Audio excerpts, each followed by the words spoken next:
it's me. I wanted to do a video. Well, I was thinking, oh, I'll do a video about my favorite authors.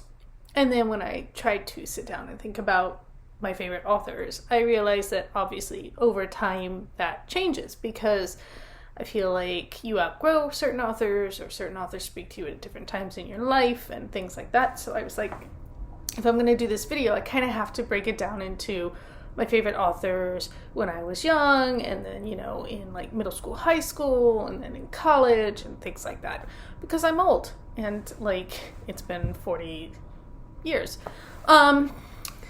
So with that in mind, I was going to start with my favorite authors when I was young, and I was a child of the 80s. And so, like most kids, I read a lot of Judy Blume, Tales of a Fourth Grade Nothing, Super Fudge, otherwise known as Sheila the Great, which are all kind of in the same universe. And then, but my favorite author was Zilpha Keatley Snyder, who wrote this book. She's best known, I think, for the Egypt game, which I did love.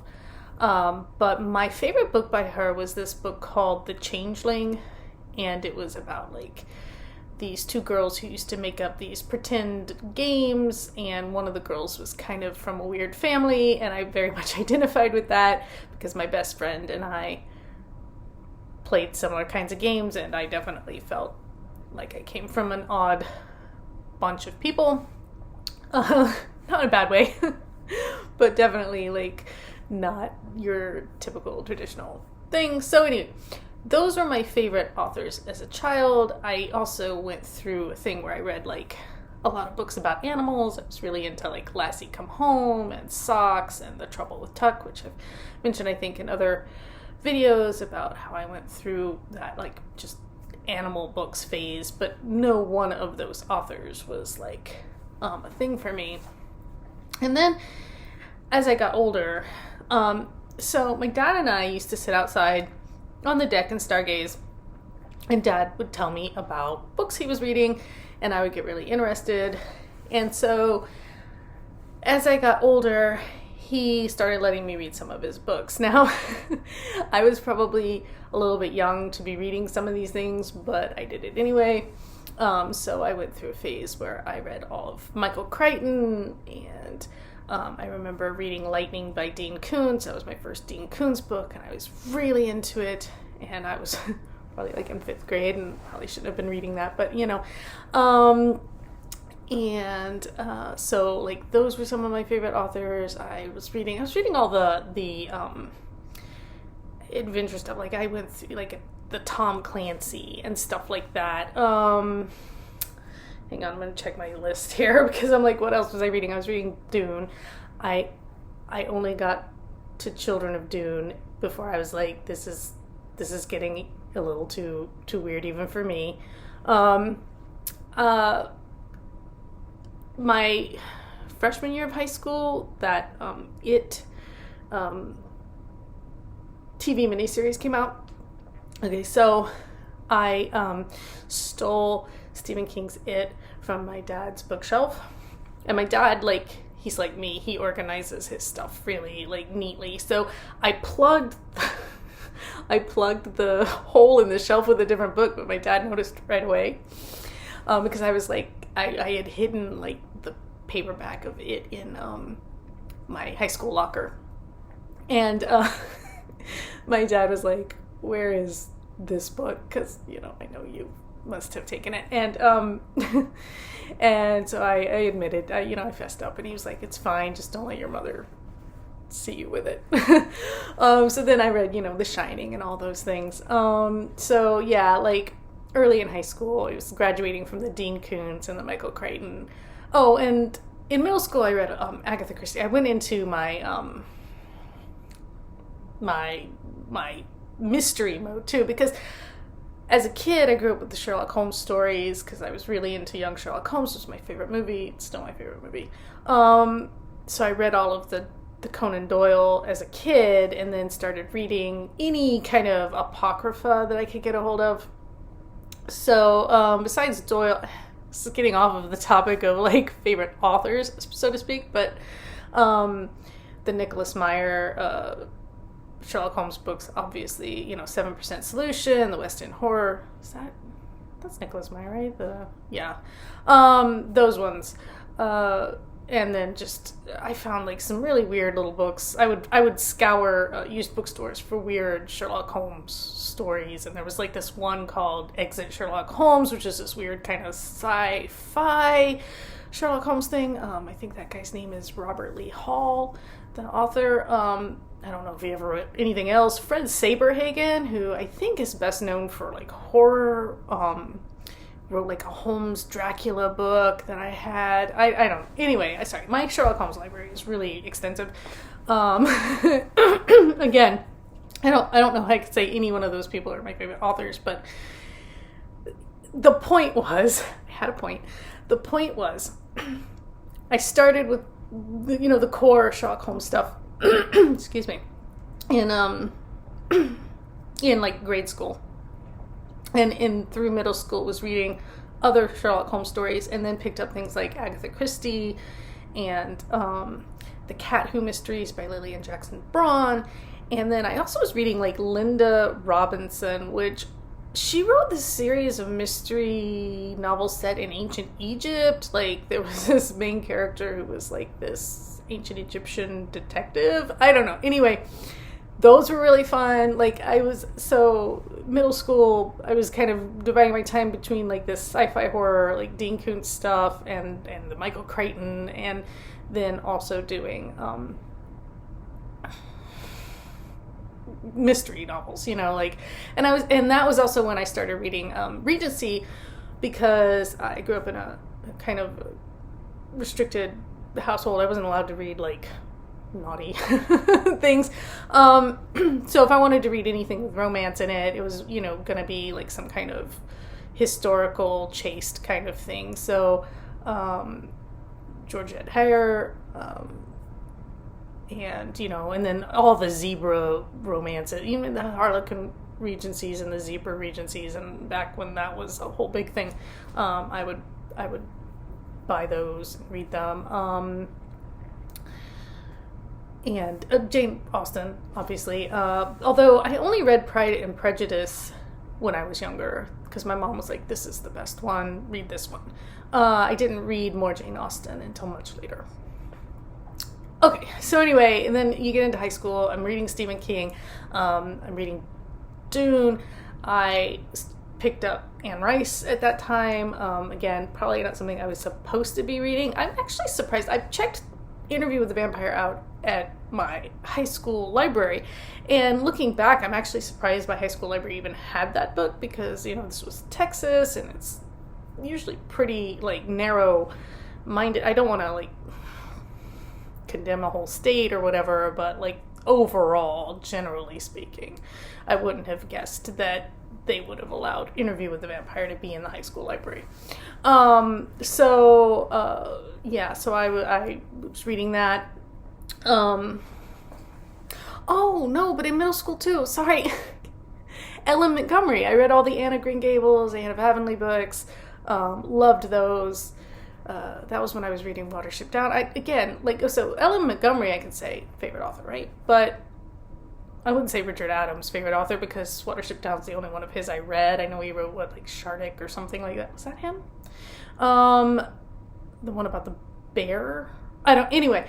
But I only read Watership Down, which had a huge impact on me, because I was in 6th grade and I was at a private school at that time. And all of the kids around me were like, what are you reading? What is this? And so I explained it to them, and then they all started calling me Hazel Raw, and they all took rabbit names. And at recess, we would be rabbits, and the boys were the Ephraffin rabbits, and the girls were, my rabbits, and they would try to raid our warren, and, and all that kind of thing. It was very, later on when I went to a public school, and then one of the girls from my private school turned up at my public school, she was like, Hazel, and I was like, Bigwig, and, it was this whole thing. So, definitely had, this moment. Okay, well, anyway. And, I went through a Victoria Holt phase. That would have been, again, middle school, I think. Middle school and on through high school, because she was still writing a lot of books back then. But again, like these kind of pseudo-gothic, Sarah Hilton to The Talisman of Set, The Hills Have Eyes. The Hills Have Eyes? No, The Hills Have Eyes is something. I think that's a horror movie. That's something else. No, The Hills Are Eternal. I think that's a Sarah Hilton book. Anyway, but yeah, so Easter at the Lakes. I know that's a Sarah Hilton book. Anyway, I was reading all those. I was reading Du Maurier too. I was reading just basically everything in that kind of. I think I go through like genre cycles rather than author cycles, But then high school, yeah, it was Anne Rice. I was reading a lot of like what was required reading, but then also you can hear my kids. And then in high school, I also got really into things like the Transcendentalists. So I was reading Thoreau and Emerson, and then I was like, that was when I kind of slid backwards in time, and I was reading like Edgar Allan Poe. I started reading the Romantic poets because I got really into like poetry there for a while, and I just really loved like Wordsworth and Keats and Byron and Shelley, and yet still have never read like Frankenstein, which is Mary Shelley, and then like I've never read any of that stuff. I was definitely more like, but yeah, Tennyson. I was doing all of that stuff in high school. And I was reading Star Trek novels. I was reading like Peter David. Peter David was my favorite to write the Star Trek books. But yeah, so then you get away from high school. And I read a lot of Shakespeare. Shakespeare I picked up mostly in high school. I was familiar with it before then, but I read and The Once and Future King, which I'm rereading now. So again, to go back, I loved Robin Hood and King Arthur and stuff like that as a kid. And my favorite Disney animated films are still The Sword and the Stone and Robin Hood. Princesses, I don't need them. So I was even Robin Hood one year for Halloween. Everybody thought I was Peter Pan though, because let's be honest, the costume looks just the hat and the green. I could have been Kermit the Frog. I don't know. Anyway, maybe not with the hat, but. So I read The Once and Future King when I was about 13 or 14, and I didn't like it, and because I don't think I realized it was supposed to be funny, and it also wasn't. I'm reading the Sword and the Stone part, which is the first part of the book, and it's the part that they adapted for the Disney film, and it's very different. And I was not quite old enough to realize that the books and the movies were not always the same. So I was just like, what is this? But I read it, but I remember thinking, this is not this. So anyway, I'm rereading it now. I'm enjoying it a lot more because I'm like, oh no, this is actually really funny. I get it. I can hear the characters as they're meant to be heard instead of trying to get them to sound like they sounded like in the Disney film, if that makes sense. So I was reading, Shakespeare in kind of middle school and into high school too, and I was doing all the like weird old stuff, I guess, basically. And then I got to college, and most of my college reading was, media theory and interpersonal communication and fan psychology, because that's what I was focusing on, and then a lot of like Roman history, like Suetonius. Love Suetonius if you love ancient history. I was reading I Claudius too, things like that. Robert Graves, and Judith Tarr. She's back here. If you see Throne of Isis there. She was also one of my favorite authors in like middle school, high school, because I was reading King and Goddess and Throne of Isis and all of her historical was it Pillar of Fire, all of the historical Egyptian stuff. Anyway, sorry, so I was still reading Anne Rice because the Vampire Chronicles were going on in college, and I was reading a lot of like nonfiction for classes, and that's when I started reading on. I didn't read anime. I read manga. I picked up Clamp and some other manga, but Clamp still one of my favorite authors. I'll still read pretty much anything they put out. And that's when I discovered Neil Gaiman, because somebody gave me the Sandman series to read, to borrow. And I loved it so much I went out and bought my own set of the, the graphic. They're down here. But anyway, so I read that, and then because I was a member of the Book of the Month Club, I was able to get Neverwhere, and so I started reading Neil Gaiman, and then I read Watchmen, and that was the point at which between the manga. I had not been a comics reader. I had read some X-Files comics and some Star Trek comics, but I was not broadly into comics at all. And to be honest, I still don't really think of Sandman or Watchmen as I know they're there's kind of a difference. It's kind of the difference between I don't know, literary fiction and genre fiction. I don't know, there's something that elevates it a little bit in my mind. This is my personal opinion, and because I don't read comics widely, I can't say, I can't speak for everyone's experience with them. I don't think there's anything wrong with comics. Obviously, I read genre fiction more than literary fiction. I find literary fiction really boring most of the time. But yeah, so in college, Neil Gaiman, still reading Anne Rice, still reading Stephen King, picked up Stephen Dobbins as a poet, and then he wrote a book called The Church of Dead Girls, and I remember reading that. Stephen Dobbins is still probably one of my favorite poets. I realize he's problematic for personal life reasons. My understanding is, and I don't want to spread rumors, so I won't talk about it. You can go look him up. I could go look him up and see if any of what I heard is, he was at Emerson as one of the poets in residence or something, artist in residence. And so I heard some things. I don't know. Anyway, I'm not going to talk about it. I'm going to let the work stand on its own. I love his poetry. That's all there is to it. I can thank Uncle Stephen King, for introducing me to Stephen Dobbins, because he used some of his work in one of his books, and I was like, this is really intriguing, and then I went and looked him up, and all that. I started reading John le Carre in college, the George Smiley novels, which was a huge influence on The Fall and Rise of Peter Stoller, which is a book I wrote. Here I am, I'm I don't like literary fiction, and then I'm but John le Carre, which is as it was explained to me, is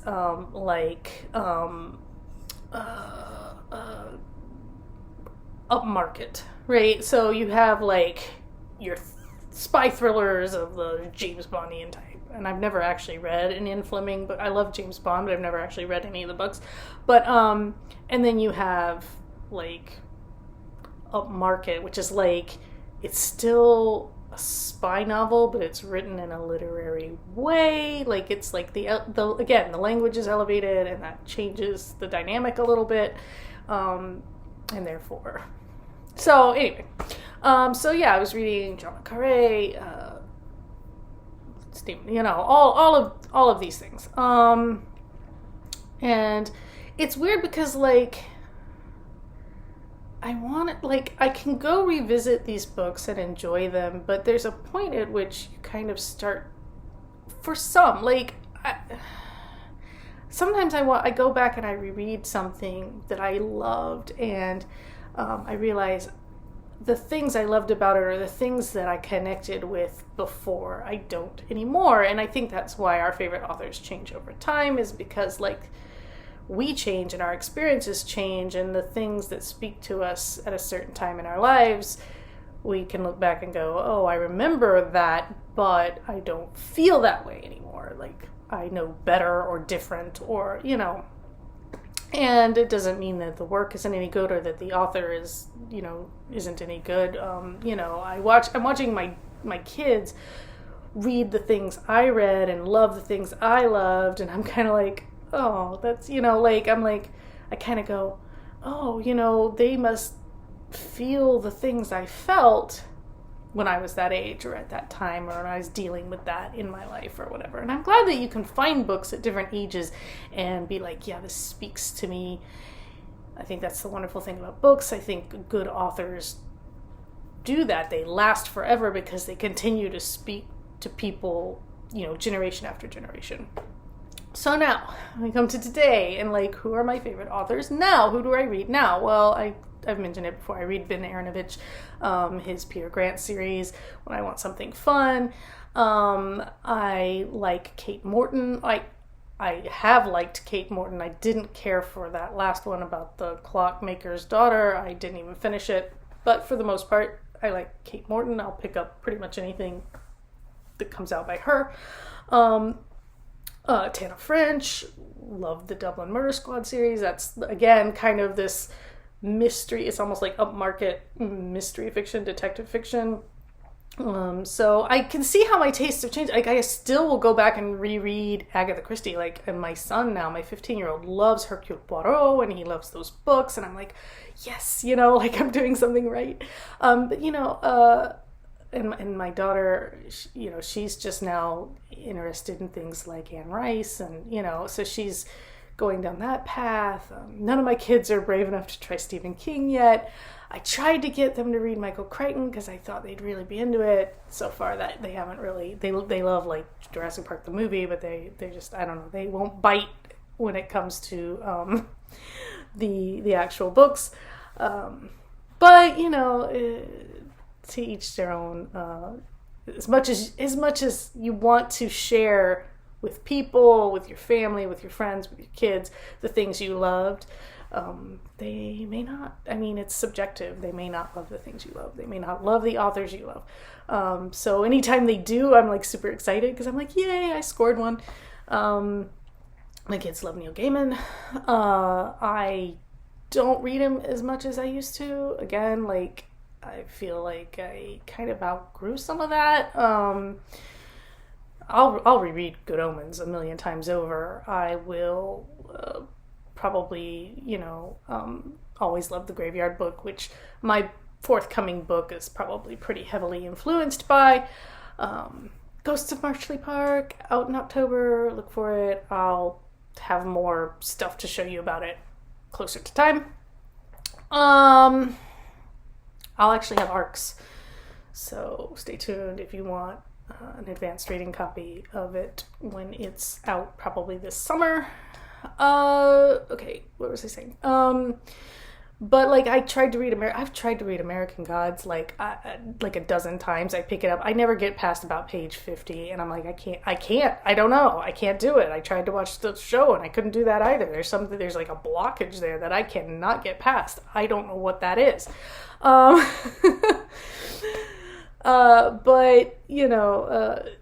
so at some point, the way he writes and the way I live diverged, right? Like, I feel like there's a time when that happens. I tried to read the most recent Anne Rice Lestat novels, and again, the way she writes and the way I think or whatever, two different things. So not, it didn't work for me. I haven't even tried the most recent Stephen King novels. Again, like, I don't feel compelled the way I used to devour books by some authors the way, and who knows what'll be next in my, who will come next. I think I'll always read Clamp. I'll probably always read manga in general, because it's easy and it's quick and it's fun and it's like eating candy for me. I mean, it's not to say there is no value in the stories. It's not empty calories. I don't think any reading is completely empty calories. I think there's always something that you can take away, for better or worse. I mean, sometimes what you take away is the not as opposed to the do, or I don't know. even a bad book, you're like, okay, well now I know how not to write or something. If you're not a writer and you're reading a bad book, I don't know what you get. I don't know what you get from it. You just like a laugh. I don't know. Okay, so anyway, yeah, so now I read, I don't know, like, I'm always on the lookout for the next good thing. And again, college, I went through the Patricia Highsmith thing, all the Ripley books, and a few other things. And Nick Hornby. High Fidelity, Juliet Naked, all of those. Those are, I think, classic college must reads. Those are, you get to college and you're handed, your Patricia Highsmith and your Nick Hornby, and you're like, okay, you're set. This is your starter pack for college. I don't know. But now my daughter is actually reading the Ripley books because she's excited because she heard that Andrew Scott is going to be Ripley in the TV series, and she's like obsessed with Andrew Scott, so I guess we'll be watching that if and when it comes out. So we watched the movie, and you showed your 12-year-old daughter The Talented Mr. Ripley, and I'm like, yeah, I mean, I don't have a really good filter as a parent. I'm just like, sure, let's watch this. It's, I don't know. Anyway, it was a lot bloodier than I remembered. I was like, oh yeah, this movie's really violent. Well, she's probably seen worse in her video games. So anyway, yeah, so those are some of my, I did mention some authors. I mostly talked about books or kinds of books, I think, but, I do think, your favorite authors evolve over time, your tastes change with your life experience and things like that. So that's just my opinion. Tell me some of your favorite authors or authors you think I should try that I haven't. Don't tell me to read Tolkien. I've tried. I liked The Hobbit, but I could not get through Lord of the Rings. I don't read, now I've said it before, I don't read epic fantasy. It's too much. I tried Brandon Sanderson, I couldn't do it. I tried Wheel of Time, I couldn't do it. My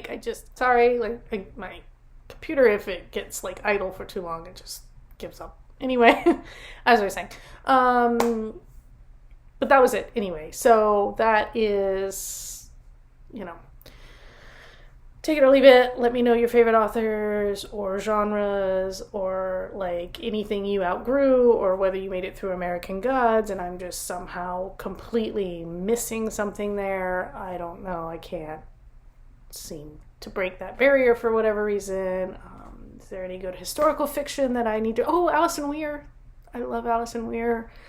Went through a phase where I was reading all of her historical fiction. Her Captive Queen take on Eleanor is wonderful.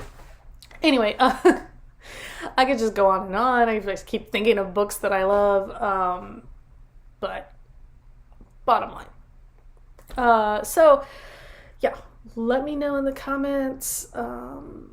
Again, your favorite authors you outgrew, authors you think I should try, whether or not you agree that you can, eventually no longer feel the same way about an author, not necessarily because of anything the author did, although that does sometimes apply, but just because, just because, there's something that you used to connect to, you no longer connect to. The last time I read Interview with the Vampire, last year or the year before, I realized, I was like, oh, this isn't nearly as deep as I used to think it was. I don't know. So, sometimes you're just like, oh, no. I mean, maybe it's just because I had reread it enough that, sometimes, it just loses something. It's almost like exposure therapy, but the reverse, where you're suddenly I'm sure there's something where you see something so often it no longer impacts you, right?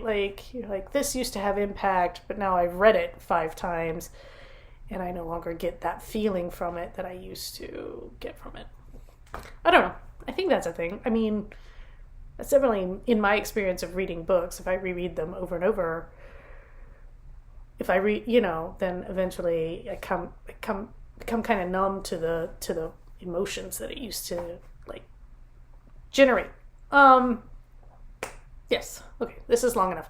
I will see you hopefully in the next few weeks. And until then, take care, be safe, go out and enjoy the weather if you have good weather where you are.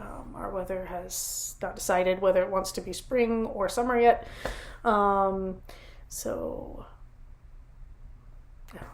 Okay.